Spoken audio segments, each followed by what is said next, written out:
சிவகார்த்திகேயனோட அந்த ரகு கேரக்டர் செம்ம இன்ட்ரெஸ்டிங்கா இருந்துச்சு. எல்லாருக்கும் உதவி பண்ணணும்னு நெனைக்கிற ஒரு கேரக்டர். அதுக்கு ஒரு பெர்சனல் ரீசனும் இருக்கும். மெடிக்கல் ரீசனும் இருக்கும். அதனாலயே அந்த கேரக்டர் நமக்கு யூனிக்காவும், இன்ட்ரெஸ்டிங்காவும் தெரியுது. அது மட்டும் இல்ல, மத்த சப்போர்ட்டிங் கேரக்டர்ஸும் ஸ்க்ரீன் பிளேவுமே ஓரளவுக்கு இன்ட்ரெஸ்டிங்கா தான் இருந்துச்சு. ஆனா என்ன, சினிமேட்டிக் லிபர்ட்டி ரொம்ப ஜாஸ்தியா எடுத்துக்கிட்டாங்க. அதுக்கு முன்னாடி வரைக்கும் பயங்கர இன்ட்ரெஸ்ட்டோட படத்து கூட கனெக்ட் ஆயிருந்த நம்ம, அதுக்கப்புறமேலு அப்படின்னு ஒரு உச்ச கொட்டு சீட்ல சாஞ்சு உட்காந்து படத்த டிஸ்கனெக்ட் ஜோன்ல பார்க்க ஆரம்பிக்கிறோம். ஆ அதுக்கப்புறம் என்னதான் அவங்க ஒரு மிரள வைக்கிற ஆக்ஷன் சீக்வென்ஸ் மூலமா நம்மள படத்து கூட மறுபடியும் இன்வால்வ் பண்ணியிருந்தாலும், ஆரம்பத்துல இருந்த அந்த இன்ட்ரெஸ்ட்டு ட்ராப் ஆக தான் செய்யுது.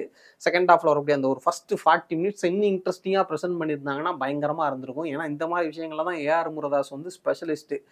கத்தில வரக்கூடிய அந்த காயின் ஃபைட் சீனா இருக்கட்டும், துப்பாக்கில வரக்கூடிய அந்த ஷூட் அவுட்டா இருக்கட்டும், ஸ்பைடர்ல வரக்கூடிய ஒரு சில சீன்ஸா இருக்கட்டும், இந்த மாரி ஐகானிக் சீன்ஸ் வந்து இந்த படத்துல இல்லாதது எனக்கு கொஞ்சம் டிசப்பாயிண்டிங்கா இருந்துச்சு. ஆனா எனக்கு இந்த படத்துல ஒரு சீன் ரொம்ப புடிச்சிருந்துச்சு. அந்த ரகுவோட கேரக்டர ரிவீல் பண்ற அந்த ஹாஸ்பிட்டல் சீன் பயங்கர டச்சிங்கா இருந்துச்சு.